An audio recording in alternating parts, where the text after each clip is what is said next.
আমাদের মহানবী সাল্লাল্লাহু আলাইহি ওয়াসাল্লাম তিনি কি কোনো মাদ্রাসার ছাত্র ছিলেন? যদিও তিনি নিরক্ষর লোক ছিলেন, তার সাহাবীরা অধিকাংশই নিরক্ষর ছিলেন। 5 লক্ষের ভিতরে মাত্র 40 জনের কথা আমরা ইতিহাসে পাই যারা লিখতে পড়তে পারতেন। প্রথাগত শিক্ষা তো তারও ছিল না। ইসলামের জ্ঞানী পণ্ডিত তাদের মাধ্যমে পৃথিবীর 1 ইঞ্চি জায়গাতেও ইসলাম প্রতিষ্ঠার কোনো ইতিহাস কিন্তু আমরা দেখতে পাই না। হিজবুত তৌহিদের বিরুদ্ধে আলেম ওলামাদের ক্ষিপ্ত হয়ে ওঠার আরেকটা কারণ হচ্ছে যে তাদের জ্ঞানের অহংকার। তারা মাদ্রাসায় লেখাপড়া করেছেন 20 বছর 22 বছর, তো সেখানে তারা বহু কিতাব পড়েছেন।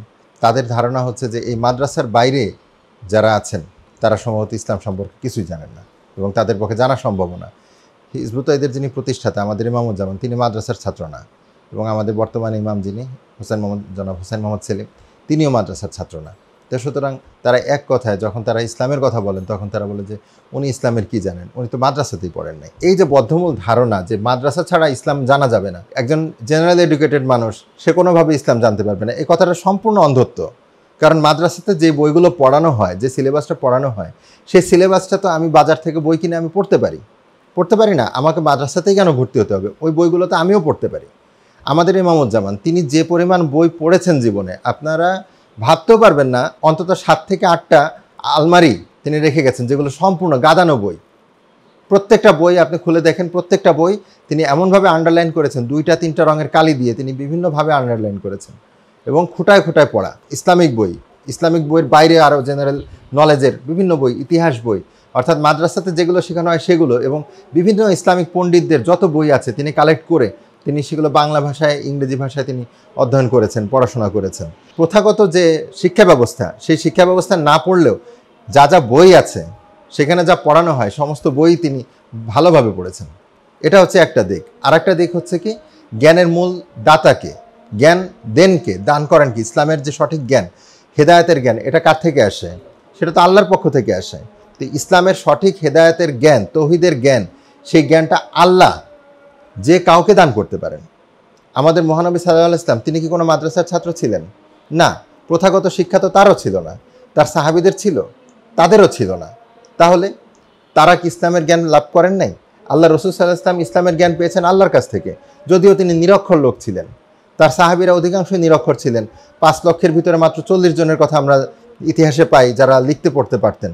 খুব বেশি উচ্চশিক্ষিত একেবারে যে কামেল পাস তা না, লিখতে পড়তে পারতেন। তো এই যে সাহাবীরা এবং এই যে রসুল সাল্লাল্লাহু আলাইহি ওয়াসাল্লামের যে জাতিটা, এই জাতিটা তারা সবচেয়ে বেশি ইসলাম জানতেন, বুঝতেন, এবং তাদের মাধ্যমে সারা পৃথিবীর অর্ধেকটা জায়গায় ইসলাম প্রতিষ্ঠিত হয়েছিল। আর আমরা যাদেরকে আজকে বলছি যে ইসলামের জ্ঞানী পণ্ডিত, তাদের মাধ্যমে আজকে পৃথিবীর 1 ইঞ্চি জায়গাতেও ইসলাম প্রতিষ্ঠার কোনো ইতিহাস কিন্তু আমরা দেখতে পাই না। তো প্রকৃত ইসলাম আমরা জানি যারা শিখেছিলেন তারা মাদ্রাসা থেকে শেখেন নাই, আল্লাহ তাদেরকে দান করেছিলেন সেই জ্ঞান। তো আমাদের ইমামুজ্জামান তিনিও এই প্রচলিত ইসলামের যে জ্ঞান, সেই জ্ঞান বিভিন্ন বই পুস্তক থেকে তিনি পাঠ করেছেন। কারণ হচ্ছে অল্প বয়স থেকে তার ভিতরে এই প্রশ্নটা ছিল যে আসলে এই মুসলিম জাতি যারা একসময় সারা পৃথিবীর ভিতরে শ্রেষ্ঠ ছিল, সেই জাতিটা আজকে কেন এইভাবে লাঞ্ছিত হচ্ছে, অপমানিত হচ্ছে, ব্রিটিশদের গোলামি করছে, অন্যান্য জাতির গোলামি করছে, এর কারণটা কি? এই কারণটা অনুসন্ধান করতে যে এই প্রশ্নের পিছনে ছুটে তিনিও তার জীবনে এই জ্ঞানের অনুসন্ধান করেছেন। পড়তে পড়তে একটা সময় তার পরিণত বয়সে তিনি বুঝতে পেরেছেন যে প্রচলিত যে ইসলামটা আমরা দেখছি, এই ইসলামটা আসলে আল্লাহ রসুলের সেই প্রকৃত ইসলাম নয়, বরং আল্লাহ এবং রসুলের যে প্রকৃত ইসলাম তার সম্পূর্ণ বিপরীতমুখী একটা বিকৃত ইসলাম বর্তমানে আমাদের এই সমাজে চালু আছে।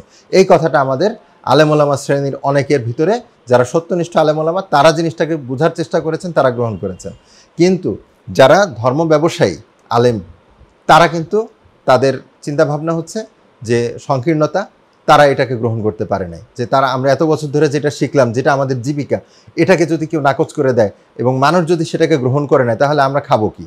এই যে একটা ব্যক্তি চিন্তা থেকে, স্বার্থের চিন্তা থেকে তারা কিন্তু এই প্রকৃত সত্যটাকে তারা অস্বীকার করেছে এবং আমাদের বিরুদ্ধে তারা ভয়াবহ প্রোপাগান্ডায় তারা লিপ্ত হয়েছে।